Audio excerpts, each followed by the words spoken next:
ne MPP aduanaba ade a Ghana ye nyina ya mamre ne ya mamre ya mane echiri yesom echiri na nando ne Dr. Bawumia aye o madwene se chencherenchen o mo de beba be so Ghana fo aduanaba ade a ye ka no LQBTQI aduanaba ye ka ho asem am say amamfo nyanti ase yo aduanaba enye se oba ne bema ne bema nko ada o aduanaba se nipa eni aboa eda nipa ne ebedumre bi nipa betimi aware kraman nipa betimi aware preko na omote nipa betimi akase se ne nyame ball no wa mo ne ye opese odane ne ho aboa na nipa wono akwa me awo ne mpane na odane preko nom ne ade aduanaba we na yesi amane ne yamamre ne yamane echiri Ghana mampanyimfo nyina Rollins kasafa ho se yamamre ne yamane echiri o mampanyini kufo kra de o se me oba kama otim nchen na odogo we na de na won ho aya akono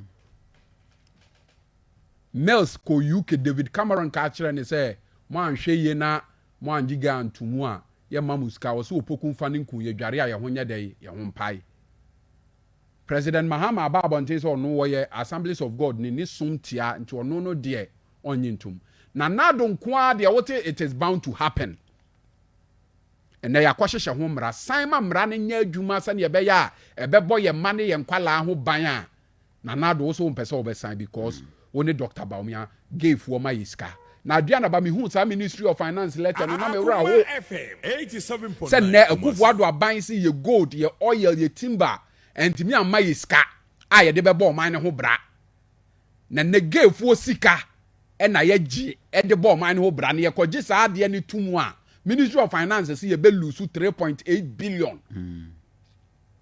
Sika ge na ya hifo sika. Ge fo sika na Nana Addo ne Dr. Bawumia udibu ma na aduanaba. Aduanaba. Ya mesre na mabusa ne se. Enti bill no Nana Addo san a obewu ana. As say the bill na koye ne ntam kese an na ye de sanu anu odwane a ye te ho warning say unim now the ade we beg plaster about plano kra no a. Hey! Why is it a Nana Addo Tesla military hospital? Nana Addo ne Dr. Bawumia nti na japade a mo pesa mo di Ghana nchirima ni aduanaba. Aduanaba say unim say gay rights enye na aduanaba me kan bill ne kra no. Unim say bill ne kra bo gay fo ho ban yo. So unya abotre kan bill no a. On say na ye wo ba bi wo ha ye hu so ye guy mutumi chi kra no mabo. Bill no ehemu say obi bia wo ba chi obi o ye gay a wo ba bo no. Wo yemfa nkoto afiase. Tienie pa wo bill no Nana Addo yemfa nkoto afiase. No obi bia ye ba chi wo say wo ye gay na aduanaba. Yemfa nkokọ court di wa asem a yemfa nkoto mu fie miensa. Na court jeli wa wi a ye de wo kotum kra wo ma won sa so say. Ade no ame ye no me amegitum say enya. Enti me pesa me sesa. Afiase no a ye se ye de wo kọ no ye njai. Na ye nkopo obi obetu fu a cancel wo. Na wo free. Sa su nim. Enti aduanaba boni be na wo bail we mu a Nana Addo ne Dr. Bawumia pesa o mo be sign. Eye boni be. Bawumia sign bi o ho. Eye boni be aduanaba na media ye me ya aduanaba. Bawumia sign bi o ho. We aduanaba wo hu. Media ye me ya pa. Dia ye me ya pa ye Dr. Aduanaba. Dia ye me ya pa ne se Dr. Bawumia be sinne. Gay LGBT nsem ntumi fa na no ntu. We aduanaba 2016. Ojina simpie so ka say aba no aye koto no yentoma Bible baako Quran baako nko Flagstaff House enti Bible eye Nana Addo o represent Bible edi ama Kristofo no Bawumia kramoni no odi ama nkramofo aduanaba LGBT nsensem ya ade a wonim se nkramofo ye tia pa a chief imam nyina ade o manu abetum besinda what is Dr. Bawumia be kasa digitization fa ne ho no sori anu ahura agina mu gain nsem wan nkramofo chiri no Dr. Bawumia wa be kasa say coalition of Zongo youth ye de betata Bawumia Zongo bia obeko bia no so when declare a stance on LGBT I am an kasa aduanaba baby e konani so na won aduanaba parliament na yen sorry on say Nana Addo danko Akufo Addo ebre bia wo twere ni history as the most lawless president of Ghana ya de yenya na Nana Addo amedi president aduanaba nka emere mpa ne ho ntoma ma obi anhu se niam na ode bo ne ho safo hene se o constitutional lawyer no ni ade no ni nyina no sa na eye sabi and somewhere Akoma FM 87.9 Adriana ba wokọ Ghana your constitution mu a article 106 legislative formula kwan parliament fa so mra no article 106 clause 7 say parliament mra wi a wie bibia no constitution ni she clerk ni say on transmit mra na parliament na ye nfa nkoye dai nfa nkomo mampanyini no de mra ne kwa Adriana ba wonim say o mampanyini were 3 options either say 1 or be sign. So one sign within 7 days on my reason it one year there one sign. Non sign from the parliament. Na parliament transi bobo who na omutimi by 2/3 approve. I know they are shema o mampanyini so sign. That is the second option. The third option yes o mampanyini agi ade no a. Opese obi di timer. Or di ade ne koma council of state say o monso nkyere o madwene ye dai ewo ho. 3 options. And your mampanyini clerk the constitution ashane say onye no oye dey oye nti bone bai no aya na yete won ya kese a makopa pia dia begina for staff house say clerk nim no dey anti girl bill dey ba mu be hu na pia o dey kura pia asante be dia to dia na ba dia mu ka dia be dia kura pia ka wo dia dia ne kura na fire day dia ne kura na dia na ba fa koma council of state na fire day e beat time and no man penny I think Akufo-Addo should be impeached because adia why no we book constitution na e man tumi na ntia 87.9 na dia about this issue about a year we be filing injunction into no o man penny so ntumi perform a constitutional duty na dia about one say it is a stated principle of law say the courts should hasten slowly when it comes to injuncting constitutional bodies from performing their constitutional function. It is strike law, a basic.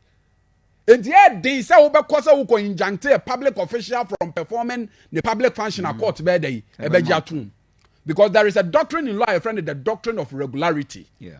Akoma FM. What you say? Wo mampanyi wo se na Supreme Court aya file obi file injunction to ntimi sign. By ye 11 so no na obi de ade na kokord be no de wo ye dai wo sign ye wan ye de wan twen. Ediana ba you see the hypocrisy, you see the double standards. And wo say obi de injunction akontu ntimi perform constitutional duty. And the speaker so ministers no Ediana ba wo de aba no. Obi so de asem na koda Supreme Court ntu yan so ye nyi omuntu. One say no the MPP for te so. Na Mr. Ishak can say be aduana ba.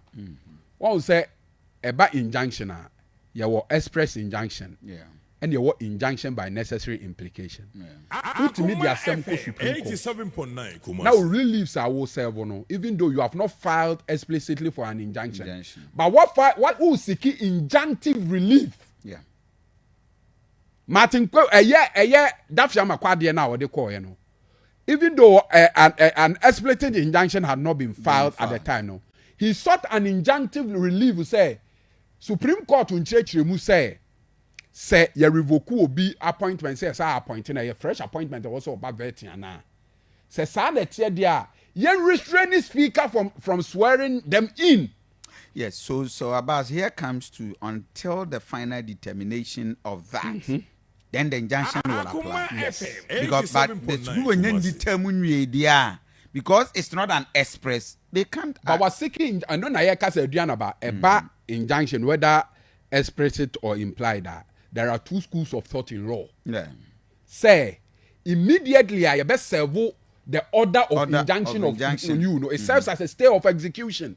Okay. You are supposed to stay proceedings until the final determination. And there is another school of thought and also say so you best serve an application for an injunction. Now court to grantee ya you should proceed. You assume that you good. Have not And been... these two schools of thought, in our jurisprudence, there are instances as Jane Mensa. Yes, sir. Order a application for injunction or say and can't send me ya and this about you get the point. So the speaker did not act any way contrary to law.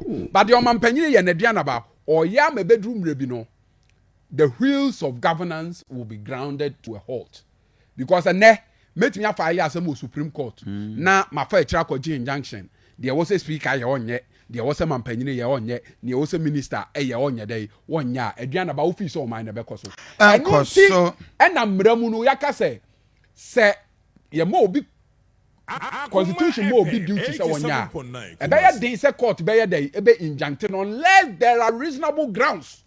What you say? Enti ɔmampanyini ɔno ara na esa wɔtwa no ne yɛde bi ayɛ dɛ ɛdi no he should rectify the situation as soon as possible.